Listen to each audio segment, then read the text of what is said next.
السلام عليكم. سنتحدث اليوم عن كتاب الهداية الشهير في الفقه الحنفي ومؤلفه. اسم المؤلف برهان الدين أبو الحسن علي بن أبي بكر المرغناني الفرغاني. ولد المؤلف عام 1136 من الميلاد في مورجلان، مقاطعة فرغانة، أوزبكستان. المرغلان يسمى أيضا المرجنان.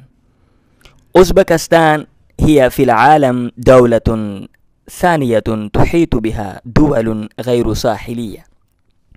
في الماضي كانت أوزبكستان أهم طريق عبور بين الصين وأوروبا، وكانت المنطقة الواقعة بين النهرين الرئيسيين نهر آمو ونهر سير اللذين يمران به تسمى ما وراء النهر، كما تقرأ هذا الاسم في كتب التاريخ والسيرة. وفي القرن السابع الميلادي رفعت هذه الأمة العربية علم الإسلام هنا. قد شهدت هذه المنطقة العديد من التقلبات. نعم، تذكر أن نهر آمو يسمى أيضا نهر جيهون، ونهر سير يسمى أيضا نهر سيحون. أما كتاب الهداية فهذا الكتاب هو شرح للكتاب المسمى ببداية المبتدئ الذي ألفه المؤلف نفسه. الاسم الكامل لهذا الكتاب هو بداية المبتدئ في الفروع.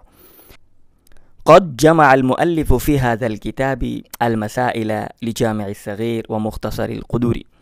قد يستخدم المؤلف تعبير لفظ الكتاب لجامع الصغير والمختصر للقدور.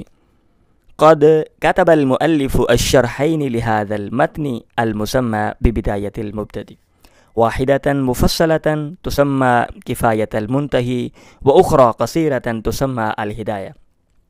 الاسم الكامل لهذا الكتاب هو الهداية إلى البداية، وهذا الكتاب فريد من نوعه في الفقه الحنفي. هذا الكتاب هو مثال نادر للشرح الموجز. وبالنسبة لدراسة الفقه الحنفي في الأمة الإسلامية فإن هذا الكتاب قد يحظى بشهرة كبيرة منذ البداية إلى يومنا، وبسبب شهرتها تمت كتابة مئات التعليقات عليها. وفي عام 1197 من الميلاد غاب نجم المعرفة الساطع هذا إلى الأبد.